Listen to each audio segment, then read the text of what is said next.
it's reciprocal. If they charge us, we charge them. 2nd April 2025, a date that will go down in history as a turning point for global trade.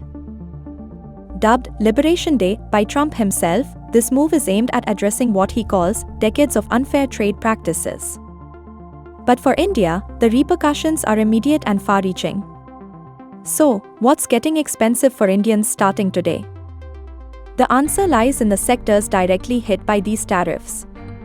Electronics, gems and jewelry, pharmaceuticals, and machinery, industries that form the backbone of India's export economy, are now under the scanner.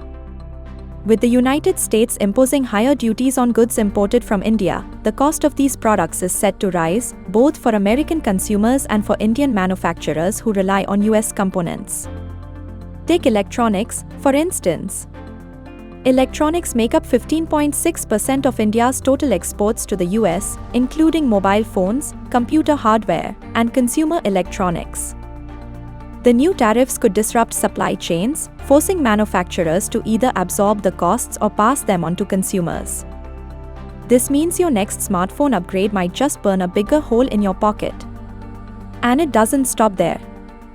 The gems and jewelry sector, which accounts for 11.5% of India's exports to the US, is also at risk. The industry faces the dual challenge of losing its competitive edge and potentially relocating operations to tariff-friendly countries like Singapore or the UAE. Pharmaceuticals, another critical sector, make up 11% of India's exports to the US. India supplies nearly half of America's generic drugs by volume, making it a vital player in the US healthcare system. While the tariffs on pharma products are yet to be fully detailed, even a modest increase could disrupt this delicate balance, affecting both Indian exporters and American patients. Machinery for nuclear reactors, which forms 8.1% of India's exports to the US, is another sector under scrutiny. The tariffs could impact India's ability to compete in this specialized market, potentially shifting trade dynamics in favor of other countries. But why is this happening now? Trump's administration has long criticized India for its high tariffs on American goods, labeling them as brutal. The US Trade Representative's report highlights India's average tariff rate of 17%, the highest among major economies.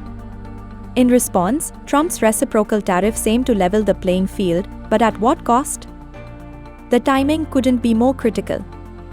With India's economy already grappling with inflation and global uncertainties, these tariffs add another layer of complexity. Analysts warn of a ripple effect. Higher costs for manufacturers could lead to job cuts, reduced exports, and a slowdown in economic growth. As the dust settles, one thing is clear: the world is watching. Will India negotiate a diplomatic resolution, or will this escalate into a full-blown trade war? For now, the immediate impact is being felt in the markets, in boardrooms, and, most importantly, in the lives of everyday Indians. So, as we brace for this new reality, the question remains: how will India adapt to this seismic shift in global trade dynamics?